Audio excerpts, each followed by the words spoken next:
Bonjour les chéris, ES, hein, vous oubliez pas, hein, je mets toujours les femmes en premier, c'est peut-être un tort d'ailleurs. Hein. Donc aujourd'hui, je suis avec vous. Il y a tellement de choses à dire. Alors moi je vais vous dire, si vous vous laissez prendre par la pub, sous des beaux mots, la santé, tout ce que vous voudrez, où on vous parle pendant une demi-heure avant de vous dire qu'il faut acheter, laissez tomber, laissez tomber. Les plantes, c'est une merveille les plantes. Mais de quel droit on les triture pour sortir quelques morceaux dans la plante, alors que c'est un ensemble qui a été donné par le Créateur. Ne l'oubliez pas ça. Alors on nous dit toujours, vous ne serez pas malade, mais pourquoi on serait malade si on se nourrit bien? Si on reste dans la création avec un C majuscule de ce qui nous est donné.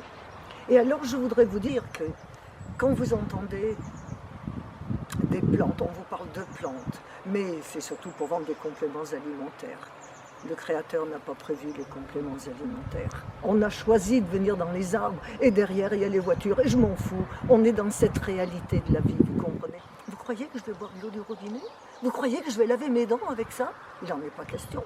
C'est plein de fluor, c'est plein d'aluminium. Alors je vous conseille d'aller sur Radio Liberté. Vous écouterez le professeur Fourtillon. Il est extra ce mec. Et vous irez voir ce qu'il fait pour les vaccins et pour les enfants. Et pour éviter Alzheimer. Alors moi je prends de la zéolite que je trouve sur un site apothicaire, Apoticaria. Il n'y a que là, j'en trouve pas en magasin diététique, ça doit être trop bon. Et ça nettoie la glande pinéale, ça la décalcifie. Voilà, donc je vous donne mes trucs. Hein. Qu'est-ce que c'est encore que je voudrais vous dire? Je voudrais vous dire que ce matin j'ai vu les musulmans, j'ai vu les bouddhistes, j'ai vu les juifs, j'ai vu les protestants, les catholiques. Et ils parlent tous que de leur Dieu à eux. Ils sont comme les politiciens. Ils ne veulent pas se mettre d'accord. Comment voulez-vous que la paix règne dans le monde? C'est pas possible. Hein? On n'en a qu'un, si on y croit, il n'y a qu'un créateur. Et je vais vous dire un truc que j'ai découvert. Aimez-vous, aimez votre corps. Moi, c'est mon rein, j'en ai qu'un. Il est des fois un petit peu, ma vessie, des fois un petit peu. Et avant, je disais, mais quand même, c'est pas possible. Et maintenant, je dis, pendant 82 ans, tu m'as aidé, tu as été à ma disposition et j'ose rouspéter.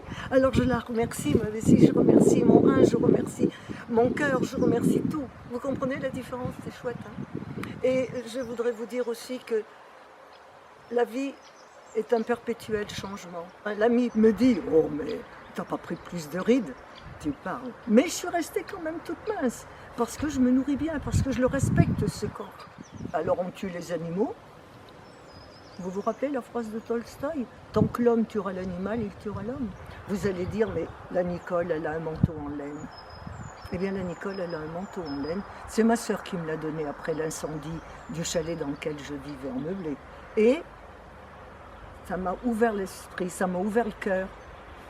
Est-ce que si j'étais dans la misère noire, comme ces SDF, ces migrants qui arrivent chez nous, est-ce que je ne mangerais pas un morceau de viande si on me le donnait? Est-ce que j'accepterais pas un morceau de jambon? Eh bien, vous voyez, je n'ai pas autre chose. Eh bien, je mets le manteau. Et ça m'a permis d'ouvrir un peu. Merci à vous, l'ami E et l'ami I.